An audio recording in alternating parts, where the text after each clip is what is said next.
योगी राम सूरत कुमार, योगी राम सूरत कुमार, योगी राम सूरत कुमार, जय गुरुराय. இன்றைக்கு மறுபடியும் ஒரு கதை பார்ப்போம். நம்முடைய பகவான் கங்கை கரையில் வளர்ந்தவர், கங்கையின் மைந்தனாக வளர்ந்தவர். அவர் எத்தனை முறை சிறு வயதில் அந்த கங்கை நர்மதாவில் பார்த்தீர்களானால் நன்கு அகலமாக இருக்கும், ஆழமாக இருக்கும். சில சமயம்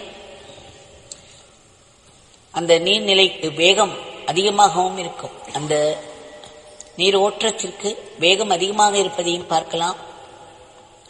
இப்படி அகலமும் ஆழமும் நிறைந்த அந்த கங்கையில் குளிப்பதில் அவருக்கு ஒரு அலாதி பிரியம். அவர் என்ன செய்வாராம், இந்த கங்கையை நீந்தி நீந்தி மறுகரைக்கு சென்று ஆரவாரித்து குதூகலமாய் மறுபடியும் நீந்தி நீந்தி இக்கரைக்கு வருவது அவருக்கு மிகவும் பிடித்தமான ஒரு விளையாட்டு.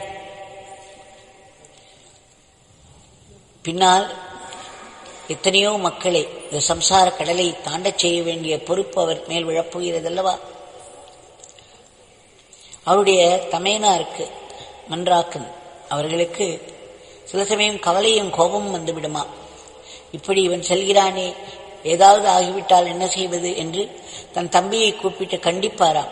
நீ இந்த மாதிரி செய்யக்கூடாது, நீந்தி நீந்தி அவ்வளவு தூரம் சென்று திரும்ப வருவது கூடாது என்று.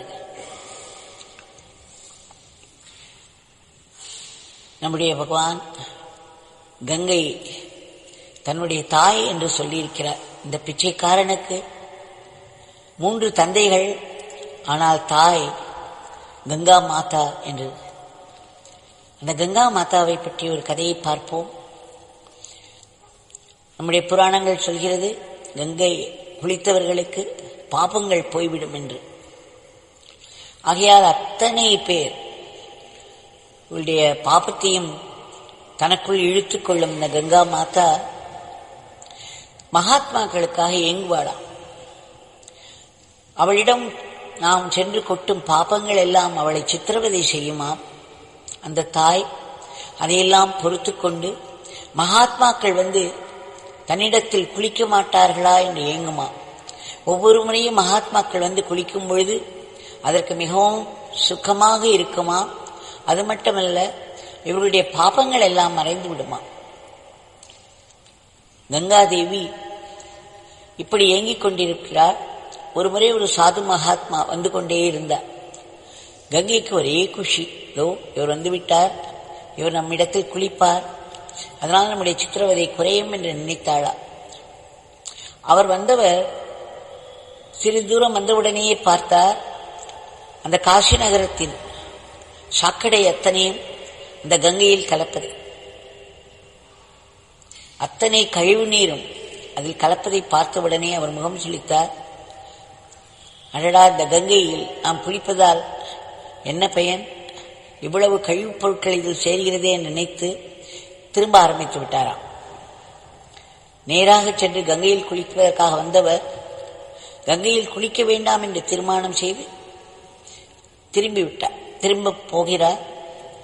கங்கை பார்த்தாள், இவர் வந்து நம்மிடம் குளித்தால் நமக்கு ஒரு சுகம் வரும் என்று நினைத்தோம், இந்த பாபங்களுடைய சித்திரவதை குறையும் என்று நினைத்தோம், இவர் திரும்பி போகிறாரே என்று நினைத்து ஒரு சாதாரண பெண்ணின் வடிவம் எடுத்துக்கொண்டு அவரை நெருங்கி, மகாராஜ், நீங்கள் ஏன் திரும்பிச் செல்கிறீர்கள், கங்கையில் குளிக்கவில்லையா என்று கேட்டாளாம்.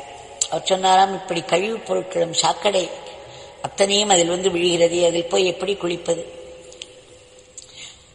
பிறகு அவள் சொன்னாளா, நீங்கள் குளித்தால்தான், நீங்கள் எல்லோரும் வந்து குளித்தால்தான் எங்களுக்கு விமோச்சனம் என்று. பூமி தாயும் இப்படி பல கழிவுகளை தாங்குகிறாள், நானும் தாங்குகிறேன். எங்கள் இருவருக்கும் உங்களைப் போன்ற மகாத்மாக்கள் தான் ஒரு பெரிய ஆறுதல் என்று. எங்களை தூய்மையாக்க உங்களால் தான் முடியும். உங்களிடம் நாங்கள் வரும்பொழுது இந்த பாபங்களை எல்லாம் சுமந்து கொண்டு வருகிறோம், ஆனால் நீங்கள் குளிக்கும் பொழுது உங்கள் ஸ்பரிசத்தால் இந்த பாபங்கள் எல்லாம் மறைந்து போய்விடுகின்றன. என்றால் நீங்கள் எல்லாரும் அக்னி பிழம்பாக இருக்கிறீர்கள். இறைவனையே சதா தியானம் செய்து கொண்டே இருப்பதனால் அந்த இறை அக்னியானது எங்களுடைய பாபங்களை எல்லாம் போக்கி விடுகிறது என்று. அப்பொழுது அவர் கேட்டாரா, இத்தனை பாபங்கள், அப்படி நாங்கள் குளிக்காவிட்டால் என்ன ஆகிறது என்று. அப்பொழுது கங்கா மாதா சொன்னாளாம், நாங்கள் ஏன் கழிவுப் பொருட்களை எடுத்துச் செல்கிறோம் என்று நினைக்கிறீர்கள்? இமயமலையிலிருந்து நான் புதிதாக உற்பத்தி ஆகிக் கொண்டே வருகிறேன். ஒரு புது நீரை புத்துணர்ச்சி தரும் நீராக அள்ளி கொண்டு வந்து கொண்டிருக்கிறேன். என்னுடைய பழைய நீரெல்லாம் அந்த பாபங்களை சுமந்து கொண்டு கடலில் போய் சேர்ந்து விடுகிறது. ஆனால் நாங்கள் எப்பொழுதும் தூய்மையாகத்தான் இருக்கிறோம் என்று சொல்கிறார். உடனே அவர், இதை சோதித்து பார்க்க வேண்டும், இவள் பாபங்களை எல்லாம் எடுத்துக்கொண்டு போய் கடலில் கொட்டுகிறாள் என்றால் கடலுக்கு என்ன ஆகும் என்று நினைத்தாராம். இந்த கங்கா சாகர் என்னும் இடத்தில் இந்த நதி கடலில் கலக்கும் இடத்திற்கு சென்று கடலை பார்த்து கேட்டாராம், இத்தனை பாபங்களும் உன்னிடம் வந்து கொட்டுகிறார்கள், உன்னிடம் வந்து சேர்கிறது, நீ என்ன செய்கிறாய் என்று. உடனே அந்த சமுத்திரராஜன் தோன்றி இரு கைகளையும் கூப்பியபடி, ஹே சாது மகாத்மா, நீங்கள் சொல்வது உண்மைதான். கங்கை அத்தனை பாபங்களையும் கொண்டு வந்து கொட்டுகிறாள். ஆனால் மேலே சூரிய பகவான் இருக்கிறார் அல்லவா, அவர் ஆவியாக இதன் மேல் விழும் இந்த நீரை ஆவியாக்கி அவர் எடுத்துக்கொள்கிறார் என்று. நாங்கள் வெறும் கருவிகள் மட்டுமே. நான் கருவியாக இயங்குவதனால் என்னிடம் வந்து சேரும் பாப்பங்கள் எல்லாம் சூரிய பகவான் ஆவியாக மாற்றி எடுத்துக்கொள்கிறார் என்று சொன்னாராம். உடனே இவர் தன்னுடைய தப்போபலத்தினால் சூரிய பகவானை வரவழைத்து, அத்தனை பாபங்களும் உன்னிடம் வந்து சேர்கிறதே, மனிதர்களுடைய அத்தனை பாபங்களையும் சுமந்து கொண்டு எப்படி இருக்கிறாய் என்று கேட்டாராம். அப்பொழுது சூரிய பகவான் சொன்னாராம், இதோ இந்த ஆகாசத்தில் தோன்றும் மேகங்கள் எல்லாம் அதை எடுத்துக்கொண்டு விடுகின்றன என்று. உடனே அவர் மேகங்களை கூப்பிட்டு கேட்டாராம். அவைகள் சொல்லியவையாம், நாங்கள் வெறும் கருவிகள் மட்டுமே. நாங்கள் இந்த பாபங்களை சூரிய பகவானிடமிருந்து பெற்றுக்கொண்டு அதை மழையாக நாங்கள் பூமிக்கே பொழிந்து விடுகிறோம் என்று. உடனே பூமாதேவி சொன்னாளாம், அந்த மழை நீரானது பலவிதமான பயிர்களையும் செடிகளையும் மரங்களையும் பூமியில் உருவாக்குகிறது. ஆக அந்த பாபமானது அப்படி விநியோகப்பட்டு விடுகிறது. அவை செடிகளாகவும் கொடிகளாகவும் மரங்களாகவும் துளிர்த்து விடுகின்றன. பூமாதேவி சொன்னாள், இதை மீண்டும் மனிதர்கள் தானே அவரவர்களுடைய கர்ம வினைகளுக்கு தகுந்தவாறு அந்தந்த செடிகளை உணவாக அவர்களுக்கு போய்விடுகிறது, திரும்பவும் அவர்களுக்கே அது சென்று விடுகிறது என்று. அந்த மனிதர்கள் அதை கழிவுப் பொருட்களாக என் மீதும் கங்கையின் மீதும் போட்டு விடுகிறார்கள் என்று. ஆக இது ஒரு சைக்கிளாக வேலை செய்கிறது.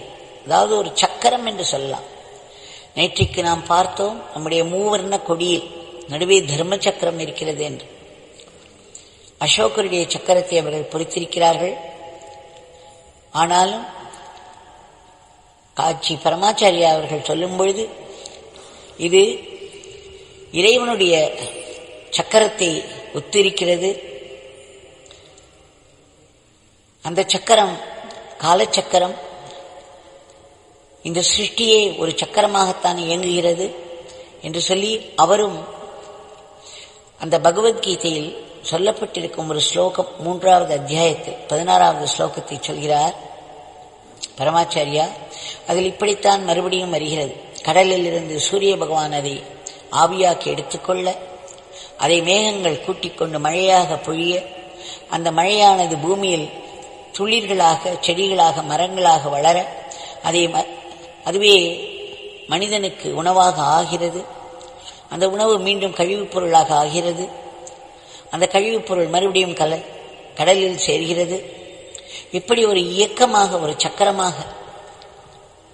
இதில் என்ன ஒரு விசேஷம் என்றால், இந்த கடலோ சூரிய பகவானோ அல்லது மேகமோ அல்லது பூமாதேவியோ மழையோ இவையாவும் அந்த பாபங்களை எல்லாம் ஏற்றுக்கொள்வதாக இருந்தாலும் தாங்கள் வெறும் கருவி மாத்திரமே என்ற எண்ணத்தோடு செயல்படுகின்றது. அந்த கருவியாக நாம் செயல்பட்டோமானால் நம்மிடமும் எந்த பாபமும் ஒட்டிக்கொள்ளாது. இறைவன் என் மூலம் வேலை செய்கிறான், நான் வெறும் கருவி மட்டுமே.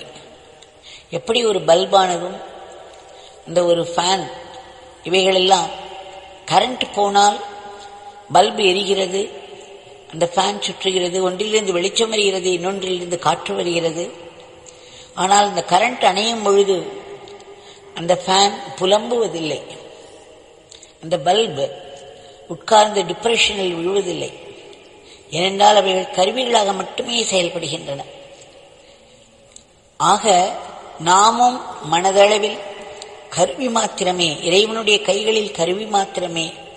இறைவனே என்னை இயக்குகிறார், என்னுடைய எண்ணம் சொல் செயல் இவை அனைத்தும் இறைவனின் இயக்கமே என்பதை நாம் உணர்ந்தோமானால் எந்த பாபமும் நம்மை தீண்டாது, எந்த தீங்கும் நம்மை தீண்ட முடியாது. ஆனால் நான் நினைக்கிறேன், நான் பேசுகிறேன், நான் செய்கிறேன் என்ற உணர்வில் செய்தோமானால் இது என் உடம்பு, இது என்னுடைய உயிர், எல்லாம் என்னுடைய உடைமை என்ற நினைவில் செயல்பட்டோமானால் பாபங்களும் என்னுடைய பாபங்களாகிவிடும். அந்த என்னுடைய பாபங்களுக்கு நான் தான் பதில் சொல்ல வேண்டும். ஆக இந்த உலகத்தின் அமைப்பை பார்த்தோமானால் அது ஒரு சக்கரமாகவே சுழல்கிறது. அதை தர்ம சக்கரமாக நம்முடைய மூவர்ண கொடியில் போட்டிருக்கிறார்கள். தர்மத்தை ஒட்டி வாழ்பவர்கள், அவர்களை பாபங்கள் தீண்டாது. அதனால் பரமாச்சாரியார் சொல்கிறார், அந்த மூவர்ண கொடியில் இறைவனுடைய சக்கரத்தை, இந்த காலச்சக்கரத்தை போட்டிருக்கிறார்கள். இந்த மூவர்ண கொடியின் நிறங்களும் சரி, அந்த சக்கரமும் சரி தெய்வீகமாக அமைந்து விட்டது என்று அவர்கள் அதையெல்லாம் நினைத்து போடவில்லை. ஆனால் மகாத்மாக்களின் கைகளிலே கருவிகளாகத்தானே அந்த தியாக மனப்பான்மையோடு இருந்த இந்த சுதந்திரத்தை வாங்கி கொடுத்த பெரியவர்கள் மனதிலே இந்த தெய்வீகம் புகுந்து இந்த மூவர்ண கொடியின் வர்ணங்களை அந்த மாதிரியாக அமைத்து நடுவிலே அசோக சக்கரத்தை தர்ம சக்கரமாக போட்டிருக்கிறார்கள். அதனால் பரமாச்சாரியால் மகிழ்ந்து போனார். எப்படியோ எதேச்சையாகவே அந்த மூவர்ணங்கள் அப்படி அமைந்து விட்டன, இறைவனுடைய அருளினால் அப்படி அமைந்திருக்கிறது. இது இந்த காலத்தினுடைய இயக்கத்தை காட்டுகிறது. ஆக இந்த காலமானது எல்லாவற்றையும் நடத்தி கொண்டே செல்கிறது, ஒரு சக்கரம் போல் சுழன்று கொண்டே இருக்கிறது. நமக்கு பிறப்பு இறப்பு என்று சுழல், அதுவும் ஒரு சக்கரம்தான். இதில் ஒரே ஒரு விசேஷம் என்னவென்றால், நாம் இறைவனின் கைகளிலே கருவி மாத்திரம் என்று நினைப்போடு இந்த உலக வாழ்க்கையை நடத்தினோமானால் நம்முடைய நல்ல காரியங்களும் நம்முடையது அல்ல, நம்முடைய கெட்ட காரியங்களும் நம்முடையது அல்ல. அதனால் வரும் புண்ணியமோ பாபமோ நம்மை தீண்டாது. நாம் எப்பொழுதும் இறைவனுடைய சுகத்திலேயே இருந்து கொண்டிருப்போம். கங்காதேவியும் ஒரு உயிருள்ள தேவதை. நம்முடைய இந்து மதத்தில் ஒவ்வொன்றிற்கும் ஒரு தேவதை உண்டு. அந்த தேவதையினுடைய சரீர வெளிப்பாடாகத்தான் இந்த நதிகளும் இந்த காற்றும் நெருப்பும் செயல்பட்டு வருகின்றன. கங்கையை பற்றி ராமகிருஷ்ண பரமஹம்சர் சொல்கிறார், பிரம்மவாரி என்று. பிரம்மனுடைய ஸ்வரூபம் அவள் என்று ராமகிருஷ்ண பரமஹம்சர் சொல்வார். 3 விஷயங்கள், 3 பொருட்கள் தெய்வீகமானவை, இயல்பாகவே தெய்வீகமானவை என்று சொல்லி, ஒன்று கங்கையின் ஜலம், பிறகு பூரி ஜெகநாதருடைய பிரசாதம், பிருந்தாவன மண். இந்த 3ம் அப்படி ஒரு தெய்வீகத்தை சுமந்து கொண்டிருக்கின்றன என்று. அதனால் பஜகோவிந்தம் எழுதிய ஆதிசங்கரர் பஜகோவிந்த சொல்கிறார், ஒரு துளி கங்கை நீரை பருகியவனும் பகவத்கீதையில் ஒரு ஸ்லோகமாக படித்தவனும் நாராயணனுக்கு ஒரு பூஜை செய்தவனும் யம பயம் அவனுக்கு ஏற்படாது என்று சொல்கிறார். மரண பயம் என்பது ஒரு வியாதி. மரணம் வருவதற்கு முன்பே இந்த பயத்தினாலேயே பல துன்பங்களை அனுபவிக்கிறார்கள். மரணம் வந்து விடுமோ, மரணம் வந்து விடுமோ, மரணம் ஏதேனும் ஒரு சிறு துன்பம் ஏற்பட்டாலும் தனக்கு மரணம் வந்துவிடப் போகிறது என்று பயந்து போய்விடுவார்கள். இது ஒரு வியாதி. அவர் சொல்கிறார், கங்கை நீரை துளி பருகினாலும் மரண பயம் ஏற்படாது என்று. அப்பேற்பட்ட புனித கங்கையை சுமந்து கொண்டிருக்கும் நம்முடைய நாடு, அதனுடைய கொடி கூட இயல்பாகவே அந்த 3 முப்பெரும் சக்திகளை தாங்கிக் கொண்டிருக்கிறது. அதன் நடுவே தர்ம சக்கரமானது இந்தியாவினுடைய தர்மமாக பிரகாசித்துக் கொண்டிருக்கிறது என்கிறார் பரமாச்சாரி. ஆக யார் யாரெல்லாம் தர்மத்தை பிரகாசிக்க வைப்போமோ, அது எப்படி செய்வது? நமக்கென்று வந்திருக்கும் ஸ்வதர்மம் அவரவர்களுக்கென்று விதிக்கப்பட்டிருக்கிறது. நம்முடைய ஸ்வதர்மத்தை நாம் செய்ய வேண்டும். மனதில் வரும் ஆசை கோபத்தை நாம் அடக்க வேண்டும். அப்பொழுது தர்மம் நம்மிடம் பிரகாசிக்கும். பாவங்கள் நம்மை ஒட்டாது. எல்லோரும் ஒற்றுமையாக இருப்போம். ஒற்றுமையாக இருந்து நல்ல காரியங்களை செய்து தான தர்மங்களை செய்வோம். தர்மத்தை ஒட்டி வாழ்வோம். ஒற்றுமையாக இருப்போம் என்று பரமாச்சாரியால் முடிக்கிறார். இதை நாம் மனதில் கொள்ள வேண்டும். எப்பொழுதும் நம்மால் முடிந்த நல்ல காரியங்களை மற்றவர்களுக்கு செய்து கொண்டே இருக்க வேண்டும். அதையும் இறைவனுக்கு அர்ப்பணமாக செய்து கொண்டிருக்க வேண்டும்.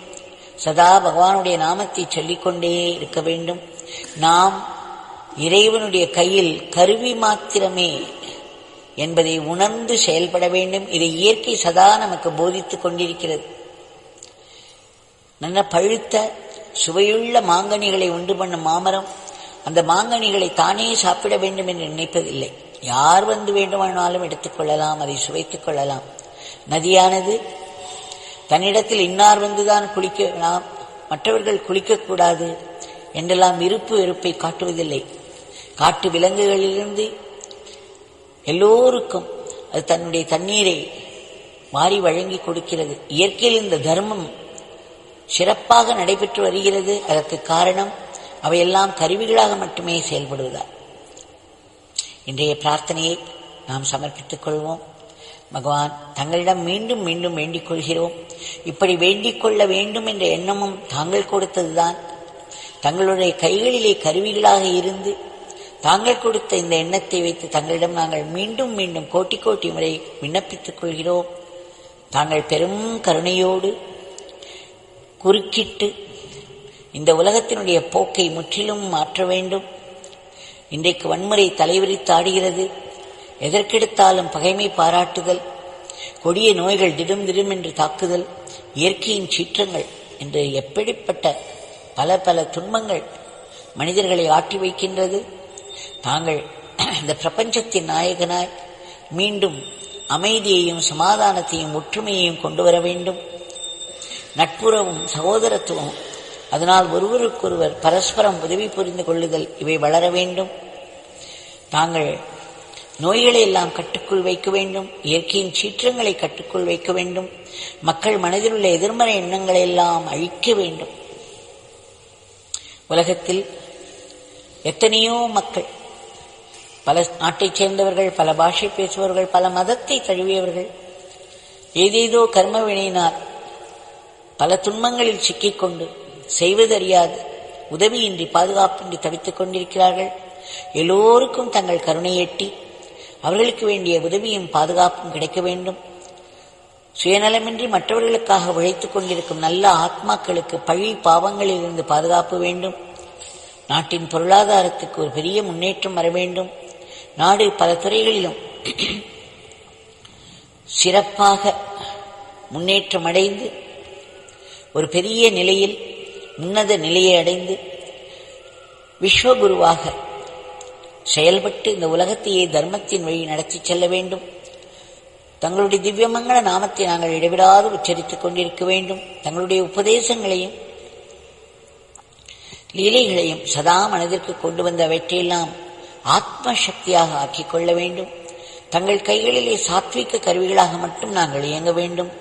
ராட்சசர்களாகவும் ராட்சசிகளாகவும் ஆகிவிடக்கூடாது. எங்களுடைய அன்றாட வாழ்க்கையை தங்களுக்கு அர்ப்பணமாக செய்து வர வேண்டும். மாயையின் பிடிக்குள் தப்பித்தவரை கூட சிக்கிவிடக்கூடாது. தங்களுடைய இந்த பேரானந்த பிரம்ம நிலை எங்களுக்கும் வர வேண்டும். எங்கள் மனம் முற்றிலும் தூய்மையாக வேண்டும். தங்களுடைய திவ்யமங்கள நாமத்தில் நாங்கள் அடைக்கலம் கொள்கிறோம். அதை ஆனந்தமாய் இடைவிடாது உச்சரித்துக் கொண்டிருக்க வேண்டும். அது ஆத்மசக்தியாக ஓங்க வேண்டும். எங்கெங்கு நாங்கள் இருந்தாலும், காட்டிலோ வீட்டிலோ ஆசிரமத்திலோ எங்கு இருந்தாலும், அந்தந்த இடத்தில் நம் கையில் விழும் வேலைகளை எல்லாம் நாம் கருவி மாத்திரமே என்ற உணர்வோடு இறைவனுக்கு அர்ப்பணமாக ஆனந்தமாக அதை செய்ய வேண்டும். இந்த ஆனந்தம் முக்கியம். நான் இறைவனுக்கு இந்த சேவை செய்கிறேன் என்ற ஆனந்தம் மேலிட வேண்டும். போட்டி பொறாமை பொச்சரிப்பின்றி அதை செய்ய வேண்டும். அப்பொழுதுதான் அவையெல்லாம் ஆத்ம சக்தியாக ஓங்கும்.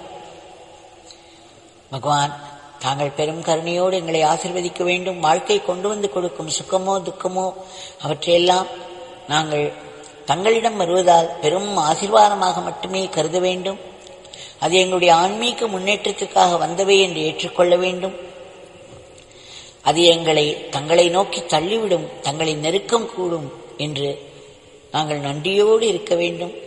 மனம் தூய்மை ஆக ஆக எங்கும் நிறைந்திருக்கும் உயிர் துடிப்போடு கூடிய தங்களுடைய இருப்பு நாங்கள் உணர வேண்டும். வாழ்வின் நிகழ்வுகளுக்கெல்லாம் பின்னால் தங்களுடைய சங்கல்பம் மட்டுமே இருக்கிறது என்பதையும் நாங்கள் உணர வேண்டும். தினம் தினம் என்று எங்களை தாக்கும் கர்ம வினைகள் எங்களிடம் துன்பமாக பரிணமிக்கும் போது நாங்கள் நிலை குலைந்து போய் தங்களை நொந்து கொண்டு மற்றவர்கள் அனைவரையும் எங்களுடைய தோல்விகளுக்கு காரணம் என்று குற்றம் சாட்டுகிறோம். நாங்களே அவைகளெல்லாம் விதைத்துக் கொண்டவை என்பதை நாங்கள் மறந்து விடுகிறோம். ஆனால் தாங்கள் ஒரு பெரும் வாக்கு கொடுத்திருக்கிறீர்கள்.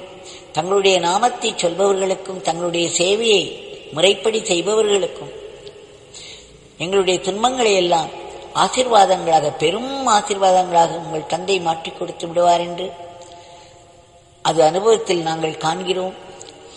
தங்களிடம் நாங்கள் எப்பொழுதும் நன்றியோடு இருக்க வேண்டும் என்று ஆசீர்வதிக்க வேண்டும். உலகத்தில் உள்ள ஜீவராசிகள் அனைத்திற்கும் தங்களுடைய ஆசீர்வாதங்கள் கிடைக்க வேண்டும். அவைகள் தங்கள் துன்பங்களில் இருந்து விடுபட வேண்டும். அவைகளுக்கெல்லாம் ஒரு மேன்மை வர வேண்டும். இறுதியாக இந்த கொடிய பிறப்பு இறப்பு சக்கரம் இருக்கிறதே, இந்த சக்கரத்தில் இருந்து நாங்கள் தப்பிக்க வேண்டும். இந்த சக்கரத்தில் இருந்து தப்பிக்க வேண்டும் என்றால் நீங்களே உருவாக்கிய இந்த காலச்சக்கரம், இயற்கையின் சக்கரத்தை நாங்கள் பார்த்தோமானால், இயற்கை இருக்கிற ஒவ்வொன்றும் எப்படி முறைப்படி செயல்படுகின்றன, தங்களை கருவிகளாக மாத்திரம் கொண்டு செயல்படுகின்றன, எப்பேற்பட்ட ஒரு தியாக உணர்வு அங்கு உங்களுடைய படைப்பில் இருக்கிறது என்பதை நாங்கள் உணர வேண்டும். எங்களுடைய அகம்பாவம் போக வேண்டும், ஆத்ம பாவம் ஓங்க வேண்டும். மரணமில்லா பெருவாழ்வு எல்லோருக்கும் கிட்ட வேண்டும் என்று ஆத்மாத்மாவை மீண்டும் மீண்டும் வேண்டிக் கொள்கிறோம். வேண்டிக் கொண்டே ஜெய் யோகிராம் சரத்குமார்.